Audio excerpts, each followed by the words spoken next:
Well, welcome to Wake Up Well. It's a joy to be back with you for Easter and to take a little journey together through Matthew's Gospel as we head towards Easter Day. Today, we're going to begin in Matthew's Gospel, chapter 20, at verse 17 and 18. As Jesus was going up to Jerusalem, he took the 12 disciples aside privately and told them what was going to happen to him. "Listen," he said, "we're going up to Jerusalem where the Son of Man will be betrayed by the leading priests and the teachers of religious law. They will sentence him to die. Then they will hand him over to the Romans to be mocked, flogged with a whip, and crucified. But on the third day, he will be raised from the dead." So it's Holy Week, and Holy Week begins and is just peppered with extraordinary statements from Jesus. And what I want us to take away today is this: let's never lose the absolute gobsmacked impact of these words as we hear them and take them into ourselves. Jesus was a prophet. He not only spoke out the words of God, but he acted them out. He embodied them in himself, to the extent that he embodied eventually this death that he's predicting ahead of time here.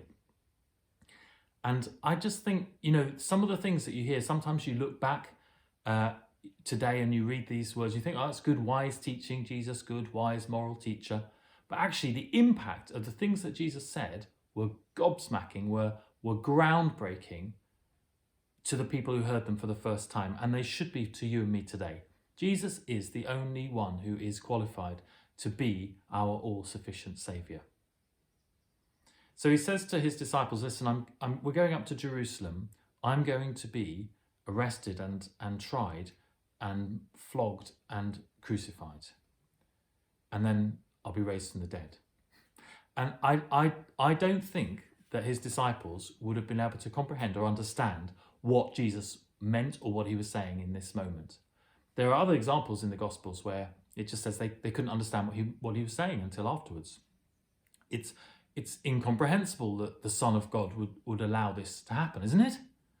And crucifixion itself would have driven just a spine chill through the people that heard that word, even the word. Crucifixion was the worst kind of death that had been devised for humans, by humans, up to this point in history.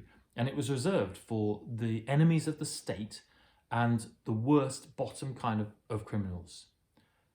And there's Jesus saying, this is going to happen to me. And we will come back to the impact of crucifixion later this week. But here's the thing: Jesus was ready, willing, and able to go to the cross and give up his life for the mission of God. And those who should have protected the Messiah, who should actually have proclaimed that he was coming, who should have recognized him, should have humbled themselves, the teachers of the law, the religious authorities, they were the ones who sent him who betrayed him and sent him for death and kind of hung him out to dry, quite literally, in the most public, visceral way that you can do.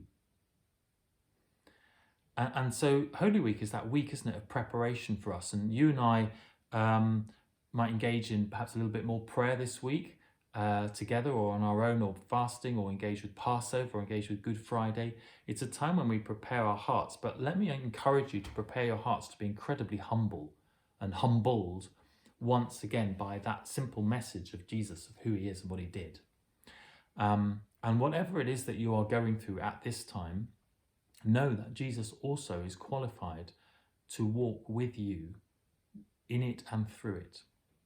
Many of you will know that I was pretty sick in November time, and I just knew that Jesus was with me and had experienced things in his own body that were way worse than I was experiencing, and was qualified and was with me through. It doesn't mean that God sent sickness or intended those things for me, but he was with me through them. It's very humbling.